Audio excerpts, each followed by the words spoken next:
This is Micornus, Phokane, the leader and the founder of Church Governance Solutions. Of course, we're continuing and wrapping up on this topic that speaks about relationships that are unacceptable in the church, but yet they're very prevalent. They're very common, and we address this for the sake that we can actually try to stop this type of spirits that are very, very often in the church, yet very unacceptable. The first thing that I want us to look at today is the spirit of ganging up, the spirit of rebellion and gratefulness and disloyalty in churches. And I want to address this because it's something that is very, very common in the churches, where people will gang with each other against the work of the church. They will gang with each other against the pastor. People that will gang with each other against the leadership of the church. And therefore, they would actually have coffee together, discuss issues of the church, and tell each other, we're not going to participate there. We're not going to be part of what is happening. And this type of spirit is unacceptable and is very, very common, where people gang with each other against projects in the church. Some of people gang with each other against contributions of money, to contributing money. Now, I want to emphasize that if you don't want to contribute your money, that is your money. Feel free to keep it, but don't recruit others to join you in that kind of a spirit. We've seen that very common, that people will recruit others and say, no, the pastor is eating money, the leadership is eating money, so therefore, please let us not contribute. So if you don't want to contribute yourself, nobody will force you to contribute in the church coffers. But remember, don't influence others. And we've seen this spirit of influencing others and therefore gaining with each other and against this work of the Lord that's upon their disposal that they're supposed to participate in. We've seen people that are rebellious, that don't want to be corrected, and people that are actually walking against what is happening in the church. We announce this one thing, they go against it. You talk about this one thing, they go against it. A spirit of rebellion is a devilish spirit, and it is common in our churches right now. And I want to warn people that are rebellious, that rather walk out of that church and go and look for another church next door, instead of becoming rebellious in this one church where you are actually stopping things from happening, where you're disturbing every work that is taking place in the church. And remember that when you do that, you basically become an agent of the devil in this particular church. Therefore, don't involve yourself and becoming an agent of the devil. You remember the devil himself, who was Lucifer. He was rebellious in heaven, and he was kicked out of heaven by God because of rebellion. Now, rebellion is actually like the sin of witchcraft. And I want to warn you not to be involved, engaged in that spirit, because that's a spirit that's detrimental to any Christian. You don't become a good Christian when you are rebellious. And I'm warning you because many people become rebellious intentionally, and they think that it is okay to become rebellious. Now, the spirit of ungratefulness actually leads to this rebellion, whereby you don't appreciate anything that's happening. You are not grateful about what's happening in the church. You're not grateful about this wonderful pastor that you have. You're not grateful about this wonderful leadership that you have. The people that you have around you is actually a privilege to have those people. But are you grateful about that? No, you're not grateful. And the pastor that is spending time, sacrificing his own time and his family time, preparing messages of comfort and praying for us for healing and for blessings, and yet we don't appreciate our pastors. And that is the spirit of ungratefulness. And I want to say that this type of a spirit, it is common in our churches. Of course, it is not acceptable at all, but it's common. There are people that are disloyal in our churches, people that are not loyal at all, and you'll find this type of people, even they are sitting in this particular church, but they're contributing their resources or their finances to a far place. And sometimes they send their money even overseas, but they're sitting here and being part of this church. Now, I want to see if anybody would see this as not disloyal. This is disloyal because you are in this church. We are trusting you and your resources. We are believing in you and your resources, but yet you're sending your resources overseas for that sake because you don't want to contribute to this particular church where you are. We have seen many people that sit in a church somewhere, but yet send their tithes somewhere else. That's being disloyal. Because you're eating the food from here, you're getting counseling from here, you're getting support from here, you're being supported by the pastor from here, you're getting prayers from here, you're getting everything, but yet you send your tithes to a far place.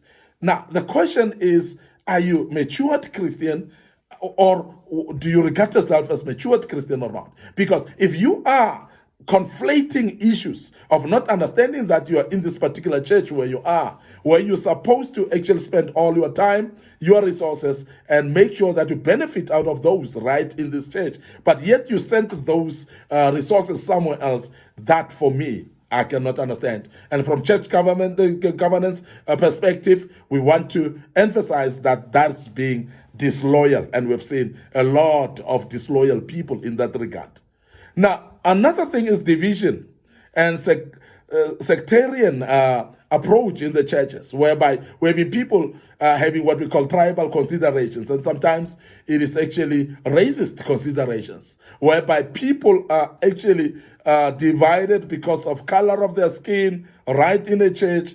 No wonder we don't get blessed by God. No wonder we don't actually progress in our lives. And the reason is because if you still see people of different colors to be different in the presence of the Lord, then your Christianity is questionable. And secondly, there are those that are formulating alignment to tribal issues, traditional issues as well, religious aspects of issues, and they class themselves according to that. And therefore, because of that, they don't fellowship with others. You hear some people who will say, I cannot fellowship with such and such people because they are from another church. I cannot fellowship with such and such people because they are of a different color to me. I cannot fellowship with such and such people because they are of a different tribe to me. So, and that it cannot be Christianity.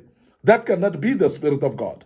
And we have seen these type of relationships in type of churches, and I must say and emphasize that it is unacceptable. It is common, yes, but it is very unacceptable. And we cannot take it light and say that it's okay to deal with each other in churches based on tribes, based on race, based on classes sometimes, and because there are people that class each other with status actually.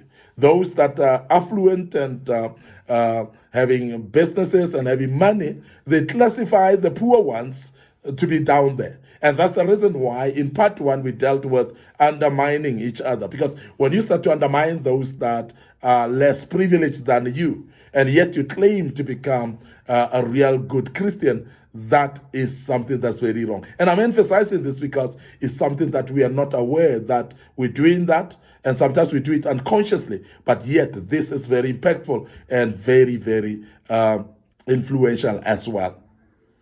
I must also speak about favoritism, injustices, and unjust dealings in the churches. And we see this as well. Very, very unjust dealings in the church.